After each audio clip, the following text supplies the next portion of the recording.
el Catecismo Menor de Westminster. Tarea. Bien.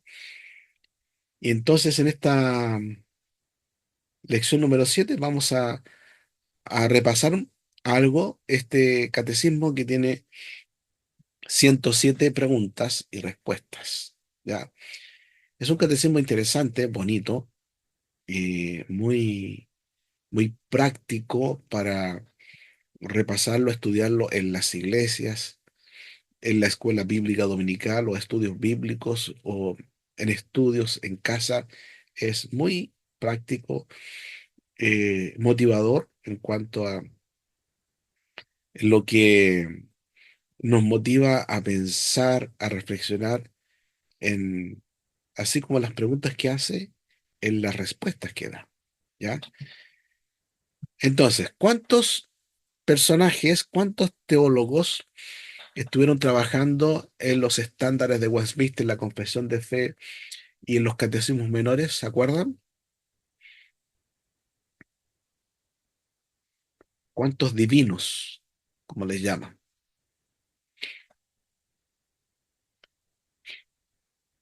Tan calladitos hoy día. Algo les pasó, me parece.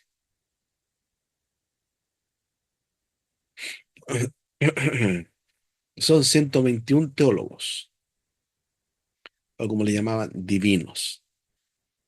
Y hubieron varios que se distribuyeron los trabajos, porque era un trabajo grande, tanto para la confesión de fe, los dos catecismos, el menor, el mayor que vamos a ver la próxima semana, y también el libro de gobierno y el directorio de culto, con los que trabajaron y que dieron las bases, aunque ya se venía desarrollando en Escocia y con Calvino el sistema de gobierno presbiteriano, pero aquí se establecieron bases más claras, más prácticas para aplicarlo en las iglesias. ¿Ya? Ok, vamos a repasar entonces este catecismo y como dije anteriormente, si no lo han leído, léanlo, ¿ya? Compártanlo con amigos. Hay muchas versiones de este catecismo que ustedes pueden leer, estudiar y usarlo en la iglesia, en, en distintos eh, grupos, ¿no? De jóvenes, de damas, de varones, etcétera, etcétera. Ya, este catecismo, como la Confesión de Fe y todos los libros que están en los llamados estándares de Westminster, se escribieron entonces desde el año 1643 al 1648. Se entregó primero el Catecismo Mayor y después el Catecismo Menor, pero hoy día vamos a ver el Catecismo Menor de Westminster. Bien, algunas cosas importantes. Por ejemplo, cuando se le dieron las instrucciones a estos teólogos en Westminster para trabajar estos catecismos, era con la intención de hacer un documento para instruir a las iglesias de estos reinos, de este pacto. Ya, ustedes han escuchado por allí también mencionar los pactantes, que tiene que ver justamente con un tratado, un convenio, un pacto que firmaron Inglaterra, Escocia y parte de Irlanda para que desarrollaran estos documentos y aplicaran en esos lugares tanto estas confesiones, estos catecismos y la forma que la iglesia iba a estar regida. Y estos catecismos tenían ese propósito de instruir, ¿no? Tanto a niños, a jóvenes, a adultos de estos reinos para que crecieran de acuerdo a la tradición protestante, pero específicamente la tradición calvinista. Bien, aunque hubieron intentos previos a elaborar catecismos, varios de ellos no llegaron al final, no pasaron la prueba y solamente el catecismo menor y el mayor que conocemos ahora, o el catecismo menor que también se conoce como el catecismo de Fisher, llegaron a buen término y es el documento que nosotros conocemos hoy día y que se pasa en todas las iglesias reformadas y presbiterianas, ya especialmente. Bueno, dos catecismos. Primero, el catecismo mayor. Este catecismo tenía como propósito ser un directorio. ¿Para qué? Para enseñar, para catequizar a cierto tipo de personas, especialmente jóvenes, que ya tenían algún conocimiento, tenían alguna base teológica, bíblica y que requerían profundizar, recordar, madurar algunas otras cosas, ¿ya? Entonces es que surge el catecismo mayor, por eso es mayor, porque está orientado a personas que tienen un mayor conocimiento bíblico, teológico en cuanto a lo que es la postura calvinista. Y el catecismo menor nace también con este propósito de enseñar, de catequizar a un grupo de personas que no tenían tanto conocimiento como los otros, ¿no? Que estaban dando los primeros pasos en el cristianismo y especialmente para con los niños.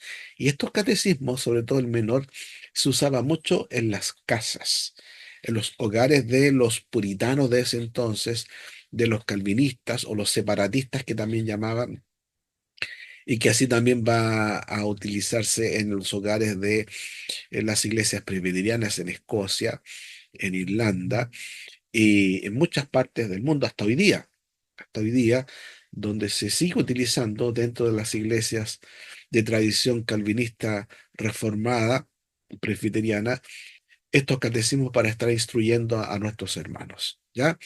Entonces, por eso el nombre catecismo mayor y catecismo menor.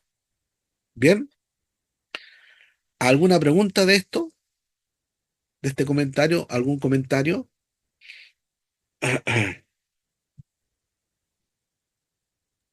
No, hasta aquí vamos bien.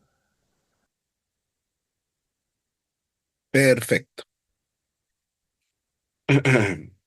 Ya. Miren, el plan del catecismo menor, ¿cómo está elaborado este catecismo menor? En realidad, el mayor, el menor y la misma confesión de fe de Westminster tienen el mismo plan, solamente que los catecismos son más prácticos porque están desarrollados a través de preguntas y respuestas, ¿no?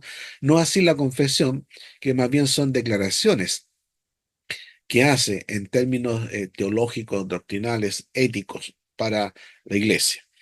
Entonces, dentro del esquema, del formato que tenemos en el Catecismo Menor, primero se habla del propósito del hombre en el capítulo 1. ¿No? Se pregunta allí una pregunta muy clásica, con una respuesta tremenda, maravillosa. ¿Cuál es el fin principal del hombre? Yo creo que esta pregunta es la que más se acuerdan todos y la respuesta también. El fin principal del hombre es glorificar a Dios y gozar de Él para siempre. Entonces comienza con esto el catecismo menor, con el propósito del hombre. La confesión de fe comienza con la Biblia. Habla acerca de la Biblia, después habla acerca de Dios, después habla acerca del hombre, de Cristo, del pecado, etcétera, etcétera. Pero acá comienza con el propósito del hombre. A diferencia también del catecismo de Heidelberg que vimos, que comienza con una declaración de consuelo. ¿Cuál es el mayor consuelo? Y la respuesta es, mi mayor consuelo en la vida y en la muerte es estar con el Señor. Aquí comienza con el propósito de glorificar a Dios. Así que tiene un inicio muy interesante que inmediatamente llama a pensar, a reflexionar en la grandeza, el poder de Dios, como vamos a ver, ¿ya? Después habla entonces de las escrituras, el capítulo 2, el capítulo 3 va a hablar acerca de Dios, el capítulo 4 al 12 que es la misma estructura, como decía, que sigue la confesión de fe de Westminster y que también lo va a seguir el Catecismo Mayor. Después del capítulo, perdón, las preguntas 13 al 19 va a hablar sobre el pecado. La pregunta 20, importante, esto habla sobre el pacto de gracia, porque la confesión de fe y estos catecismos introducen esto que nosotros conocemos como la teología del pacto. aunque también se ve reflejado en las otras confesiones en parte, pero aquí es donde se da más claridad respecto a hablar sobre el pacto de obras con Adán y el pacto de gracia después de la caída de Adán, que es un curso que nosotros vimos también, me parece, el año pasado, ¿no? La teología del pacto, ¿no? Entonces, el catecismo menor, en la pregunta 20, habla sobre el pacto de gracia. Importante. La pregunta 21 al 28 va a versar sobre la cristología, ¿no? Cómo se describe Cristo. Y por ende, ya de la pregunta 29 a la 38, la salvación, cómo se desarrolla la salvación en el creyente de acuerdo a, a este catecismo. Y las preguntas 39 al 84 tenemos los deberes legales porque habla de la ley. ¿Qué es la ley? ¿No? Y del 84 al 85 en adelante va a hablar de los deberes evangélicos, aunque aquí va a desarrollar como mini temas acerca de los 10 mandamientos y se va a tener en cada uno de los mandamientos para desarrollarlos y hacer de ellos un estudio. Y las últimas preguntas, 88 a la 107, va a tratar sobre los medios de gracia, ¿ya? Entonces, brevemente aquí tenemos la estructura de cómo está dividida el Catecismo Menor de Westminster a través de estas temáticas. E insisto, es como el mismo plan que tiene la confesión de fe y también el catecismo mayor, como ustedes van a ver. Bien, perfecto. Los que han leído el catecismo menor de Westminster, de estos temas que aparecen acá, ¿hay algunos que le llamen la atención?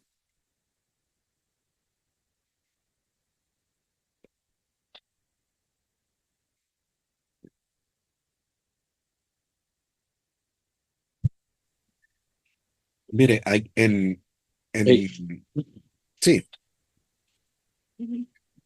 la divinidad cuando comienza a describirla, los decretos de Dios, ok, por lo menos lo que a mí me llamó la atención cuando lo descubrí este catecismo.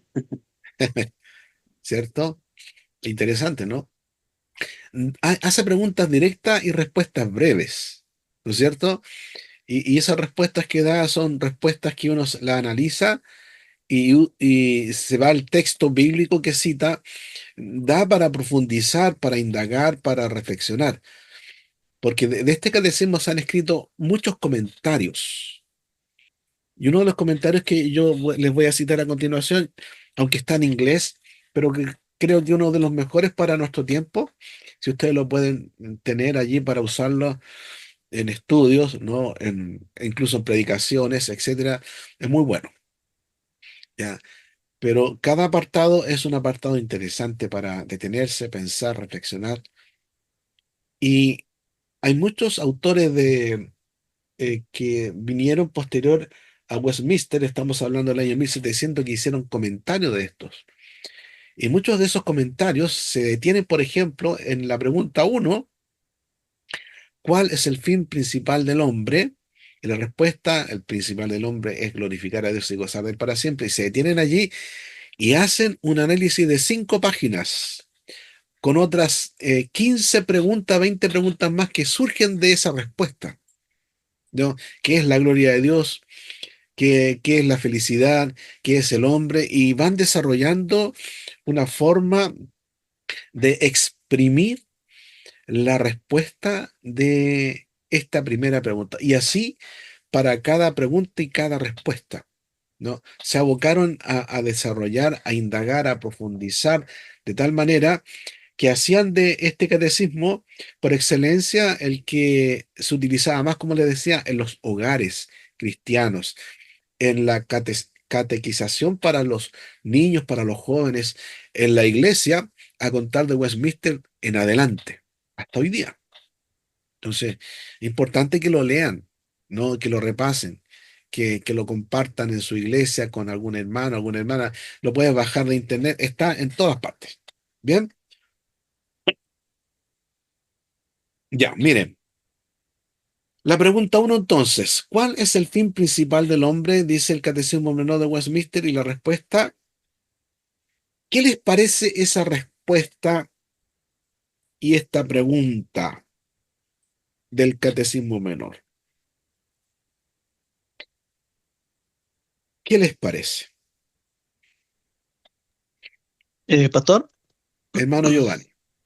sí, lo que yo pienso, bueno, para mí esa pregunta y tanto respuesta, para mí es lo que, digamos, hace preguntarse al hombre para qué está aquí en esta tierra, o cuál es el propósito, para qué estoy yo aquí, o sea, y a veces cuando uno también quiere evangelizar, o también yo pregunto, dice uno, ¿para qué? Bueno, ¿para qué uno vive? ¿Para qué? ¿Por qué existe? ¿Cuál es el fin? ¿Por qué nosotros morimos? Y claro, uno de la que uno también puede ocupar, también incluso evangelísticamente, decir, aquí estoy yo porque alguien me creó, y que alguien me creó es Dios.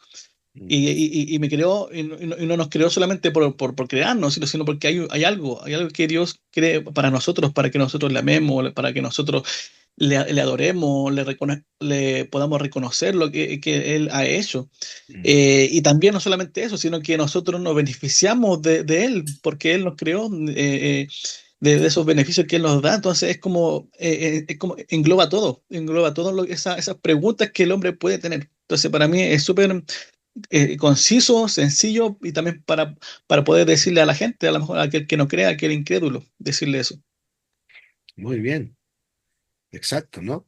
Es una forma de evangelizar también. Muy bien.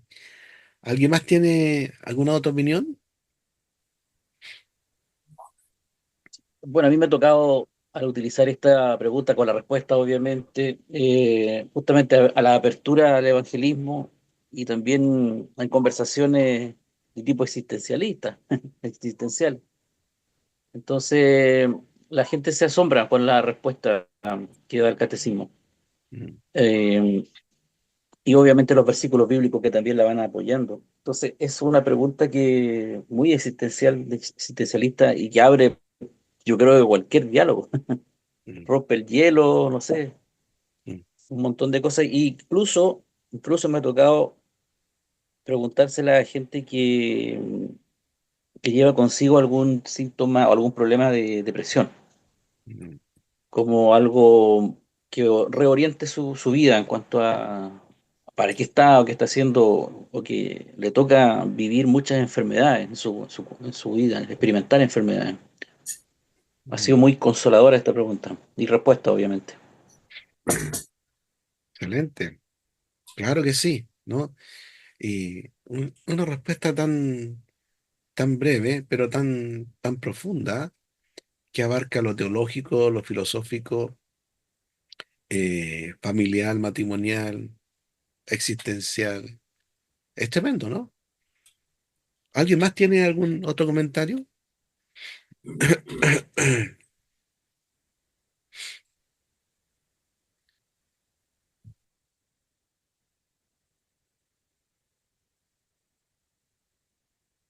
¿No?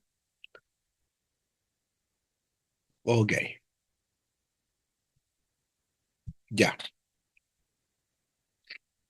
Este libro el que yo les recomiendo.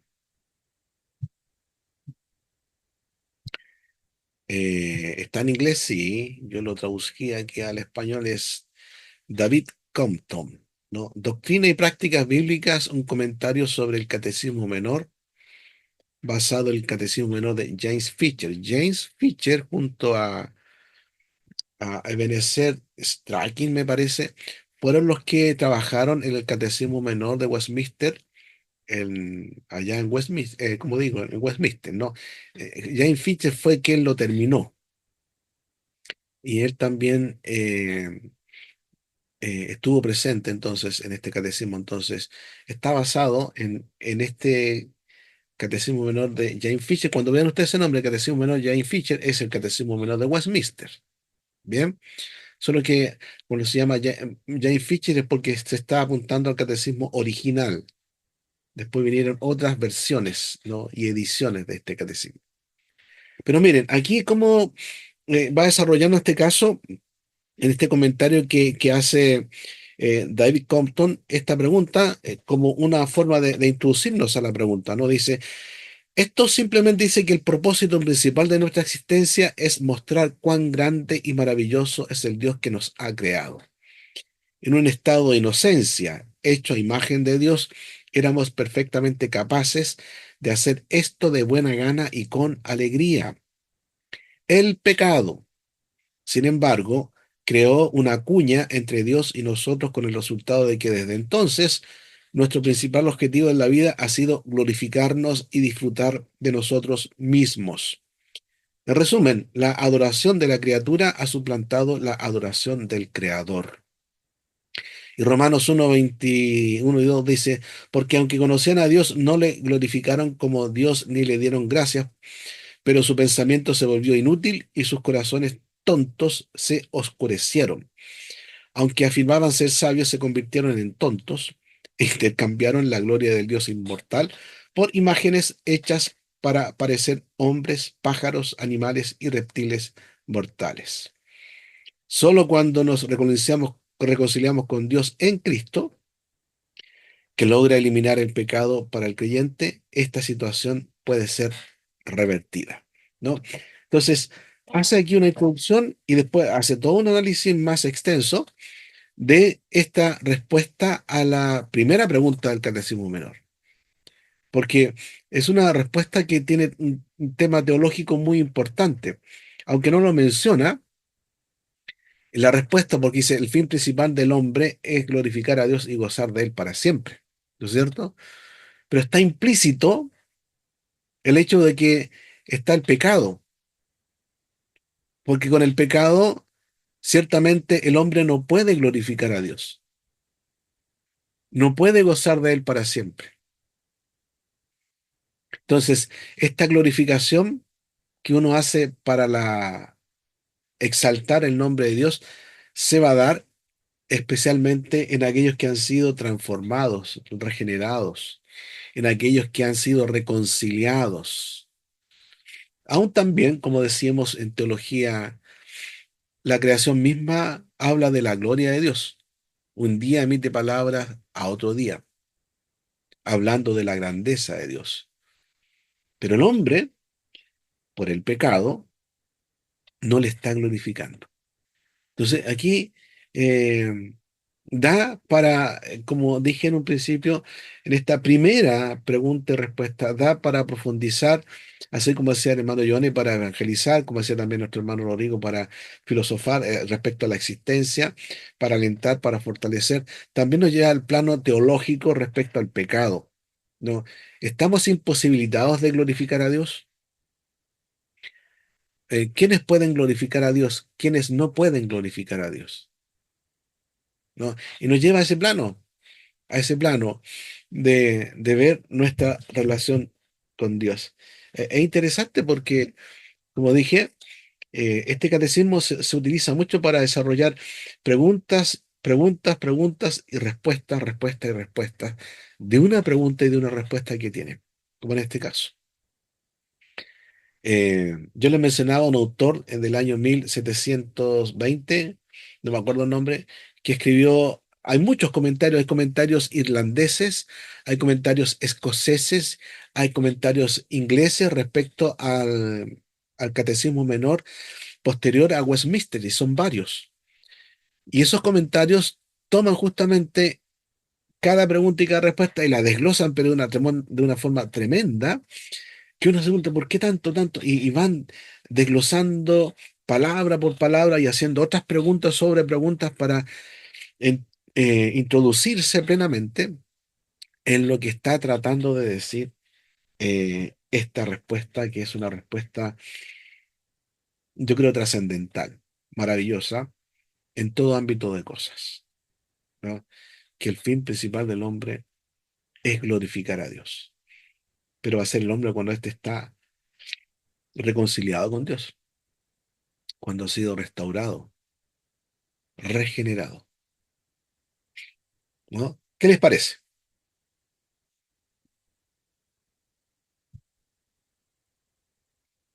¿O qué les llama la atención de esto?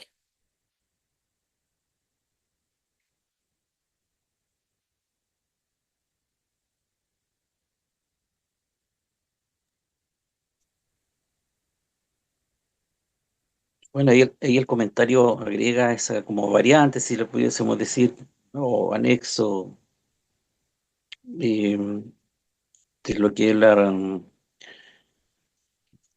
¿quién puede dar como la última pregunta que hizo usted? ¿Quién da la gloria a Dios? No, o sea, ¿quién puede glorificar a Dios? Mm. Y no, me parece que va abriendo bastante el tema, lo va profundizando. Es una buena pregunta y es una buena respuesta que se da, que permite ir formulando otras ideas, apoyándose justamente en los textos bíblicos que salen acá. Así que me parece excelente ese comentario. Mm. Y que termina también de una manera bastante positiva, no como algo, como una carga, porque habla también del disfrutar y gozar para siempre del Señor. Claro. Entonces es una invitación bonita. Por eso yo le decía que para mí, por lo menos personal, ha sido una pregunta que incluso me hace romper el hielo cuando hay personas que no puede, no haya cómo abordarla. Mm. Exacto. Entonces termina con una reflexión bonita de gozar en el, no solamente poner más cargas en la vida de una persona con una práctica religiosa. Cierto. Cierto, ¿no? Eh, Pastor, Sí. pues sí, yo también quisiera comentar, eh, es un punto importante ese, Pastor, sobre el comentario que sale de que incluso también me estaba recordando de que eh, claramente por el pecado el hombre, digamos, ha distorsionado a Dios, en realidad no puede, digamos, alabar al Dios verdadero. Y me explico porque recuerdo que hay un pasaje, ¿no?, de Pablo que dice que, no sé a qué le dice, si a los griegos, dice que yo veo que ustedes son muy religiosos.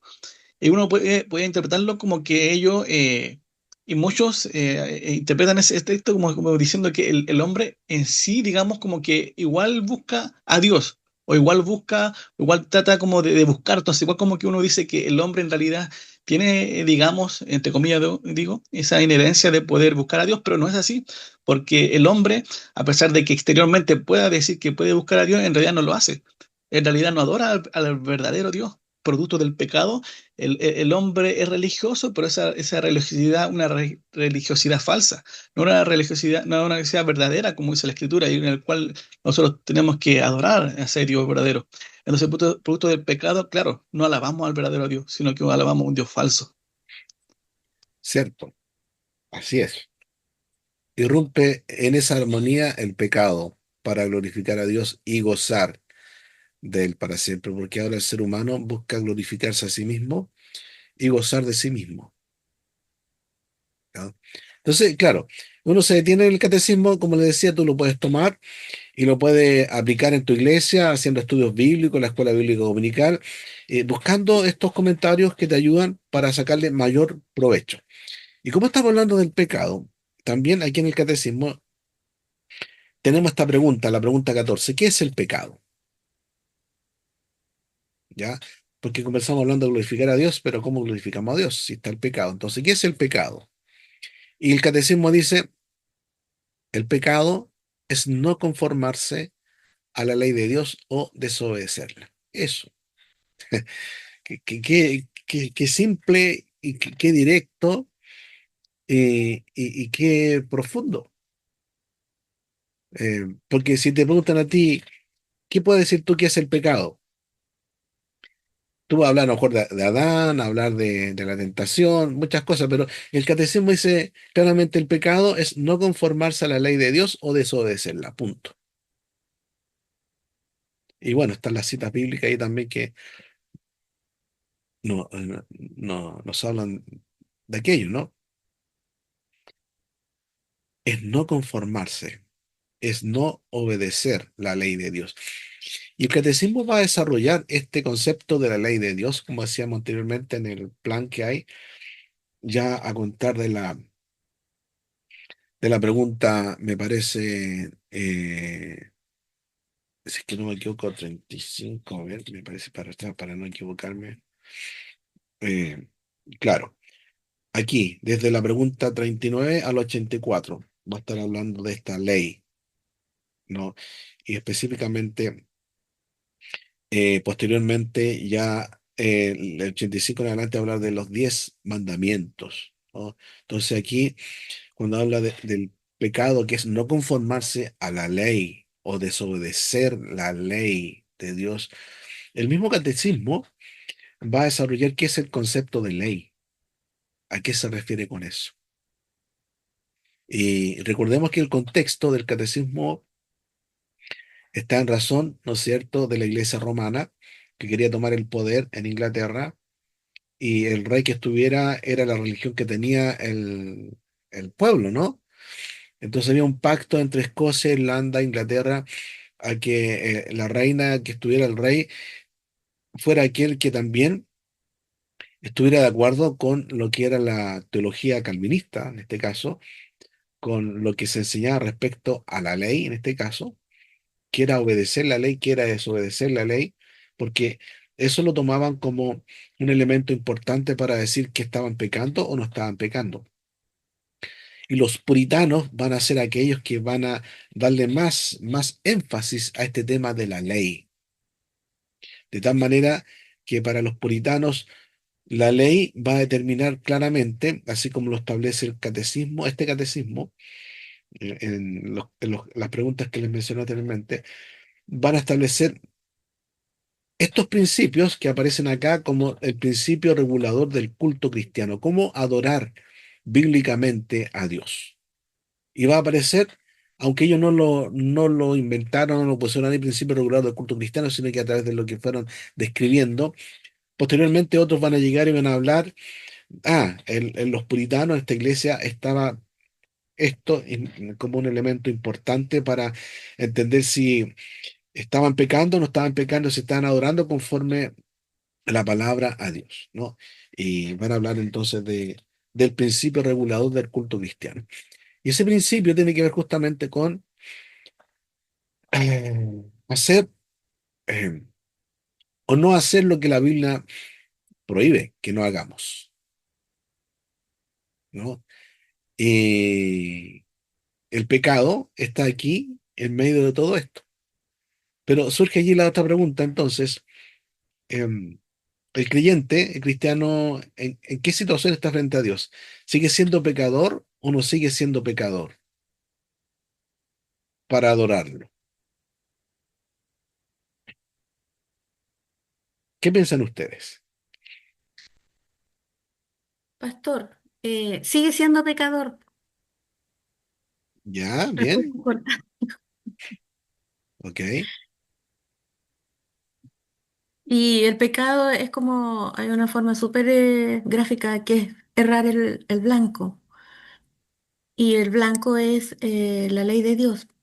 Y la ley de Dios es amarlo a Él y al prójimo, es obedecerle.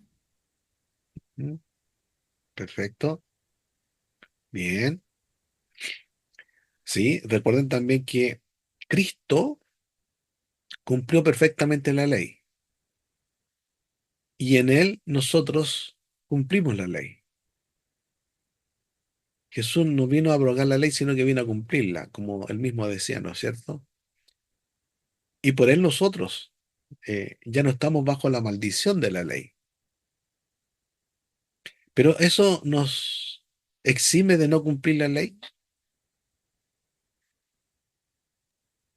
No,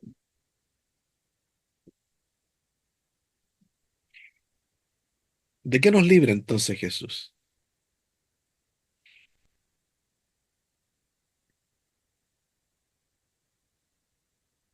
de la, de vivir bajo la condenación permanente del pecado, de estar bajo el yugo del pecado. Entonces, cuando nosotros adoramos al Señor, Él ya nos dijo, aparecía en el libro aparece en el libro, no aparecía, aparece en el libro de Hebreo que Él ya no se va a acordar de ese pecado. Por lo tanto, adoramos nosotros, desde mi perspectiva, entiendo que adoramos como hijos, con una mirada no de un pecador que alaba a Dios, sino que de una persona que ha sido justificada por Mm, Cristo. bien. El ser justificado nos libra de no pecar. No, No, seguimos siendo. seguimos siendo pecadores y seguimos pecando, pero ahora tenemos que lavarnos los pies, no ducharnos entera. ¿Cierto? Alguien decía, ¿somos pecadores porque pecamos o pecamos porque somos pecadores? Eso es. Pecamos, sí, porque somos pecadores. ¿Cierto? Bueno, y esta pregunta nos introduce en el tema del pecado. ¿Cómo nosotros entendemos, vemos el pecado? Y si pone aquí el tema de la ley, bueno, hay que entender también qué entendemos por la ley. ¿A qué se refiere la ley? ¿Cuándo estamos nosotros ya libres de cumplir la ley como para buscar tener el favor de Dios? ¿No? Entonces hay todo un tema ahí detrás. Pero también Pastor, está, sí, hermano Rosita o Javier. bueno, Javier, un poco marrón que la voz. Sí, No, estaba pensando en lo que se estaba conversando.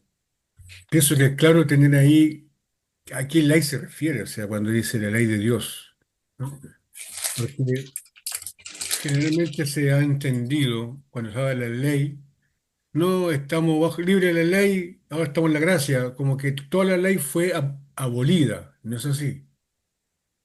Entonces, pienso de que ahí suena un tema ahí donde la ley, cuando aquí escribieron, ¿es cierto? Aquí este dice, el pecado es no conformarse a la ley de Dios o claro, desobedecerla. Entonces, Jesús también, ¿cierto? Que vino para darnos la salvación, la redención, con el reencuentro con Dios, ¿no es cierto? Reconciliarnos con Dios y mm, darnos la salvación. Pero a la vez también vino y apartó, ¿no es cierto?, de esto la ley de los rituales, digamos, la ley ritual.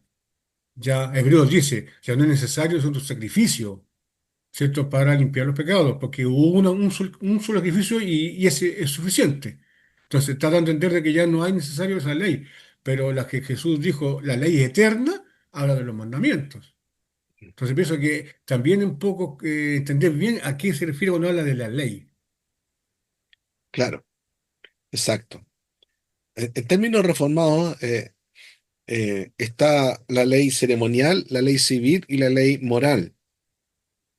La ley ceremonial tenía que ver con todos aquellos reglamentos que hablaban sobre los sacrificios, cómo debían hacerse los sacrificios, cómo debía presentarse el sacerdote, etcétera, etcétera.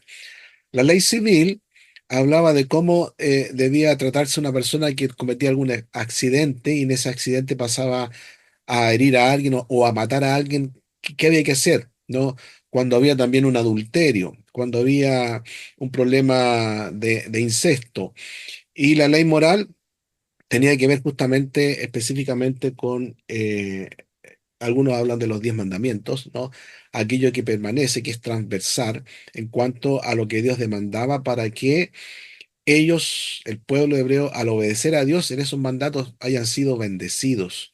Y si no obedecían, eran maldecidos, ¿no? Entonces, ¿qué pasó? Que con Cristo se cumple plenamente la ley ceremonial, porque Él es el Cordero, Él es el gran sumo sacerdote. Se cumple plenamente la ley civil, porque con Él ahora nosotros pasamos a estar bajo otra jurisdicción, no la de la ley que nos condena por el pecado, sino que bajo la jurisdicción de la gracia donde ya hemos sido perdonados a través de Cristo. Y Cristo se cumple totalmente lo moral porque Él es sin pecado, es santo, es justo, ¿ya?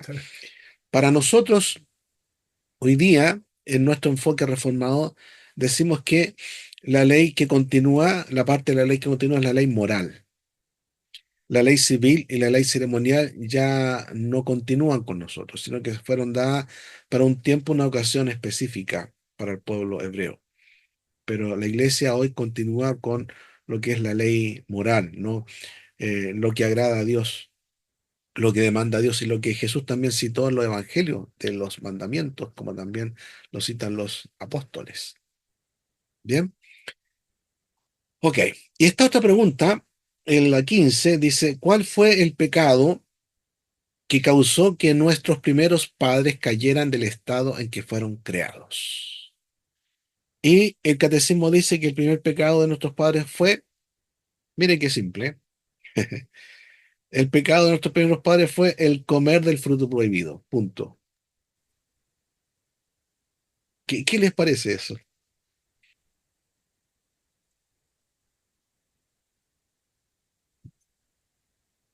Eso, pastor.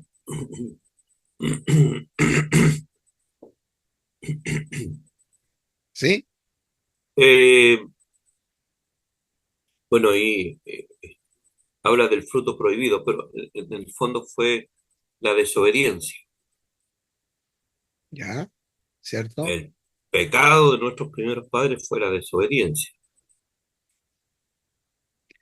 Aunque no lo dice el catecismo acá en su respuesta, Correcto. pero se va deduciendo porque nos va llevando a hacer otras preguntas y a buscar más respuestas Correcto. para entender, ¿no es cierto?, a qué se refiere con comer del fruto prohibido. Nos lleva, nos introduce obligadamente a ir allá al Edén, con Adán, con Eva, pero no solamente nos lleva para allá, sino que nos lleva a meditar y a pensar cómo en nuestra teología reformada entendemos que es el pecado del hombre. ¿En qué consiste el pecado del hombre? Eh, ¿Qué significa comer del fruto prohibido? ¿Qué significa eso? ¿Comer una manzana? ¿Comer una pera? ¿Comer no sé, un higo?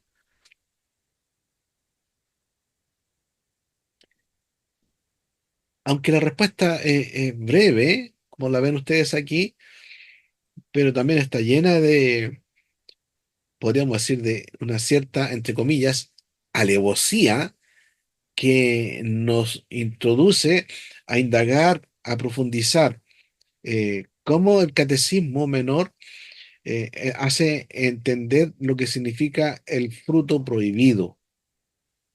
Y si ustedes siguen más adelante, en estas preguntas, va a la pregunta 16, va a decir, ¿cayó todo el género humano en el primer pecado?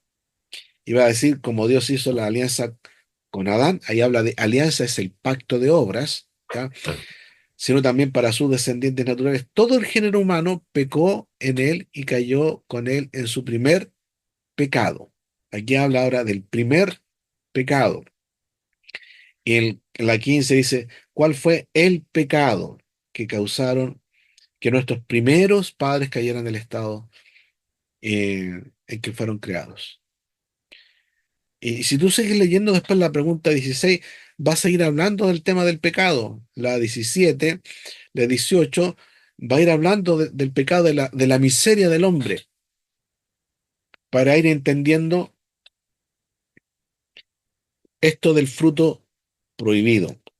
Aunque el catecismo no hace un- una descripción eh, abierta para entender que el fruto prohibido, así como decías tú, hermano Alejandro, tiene que ver con la desobediencia, ¿no?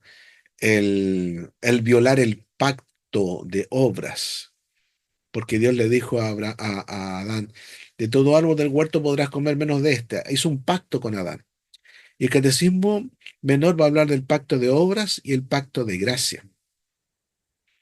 Entonces, Adán viola el pacto de obras a través de la desobediencia cuando come de este fruto prohibido.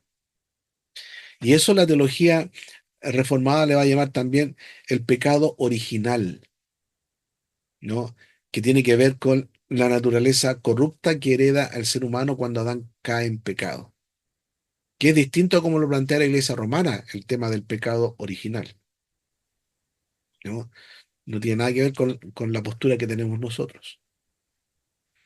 Entonces, qué interesante tener, como digo, el catecismo, porque ustedes quizá lo pueden ver ya, el catecismo, una pregunta en respuesta breve y como que lo pasan de memoria, pero es todo un tema profundo que nos llama a pensar, a reflexionar, a indagar, a investigar, a averiguar. Y uno se va a encontrar con cosas maravillosas que enriquecen tanto la teología reformada como también la vida cristiana, ¿no? Y yo les animo, hermanos, para que lean el catecismo, ¿no? Lo repasen. Hay iglesias donde, y yo he estado en alguna iglesia donde hemos tenido la tarea de memorizar a lo menos 15 preguntas del catecismo menor. Si una persona se quiere ser miembro de una iglesia, tenía que memorizar a lo menos 15 preguntas del catecismo menor. Pero hoy día creo que eso no se hace en ninguna parte, ¿no? O quizás ustedes lo harán por ahí.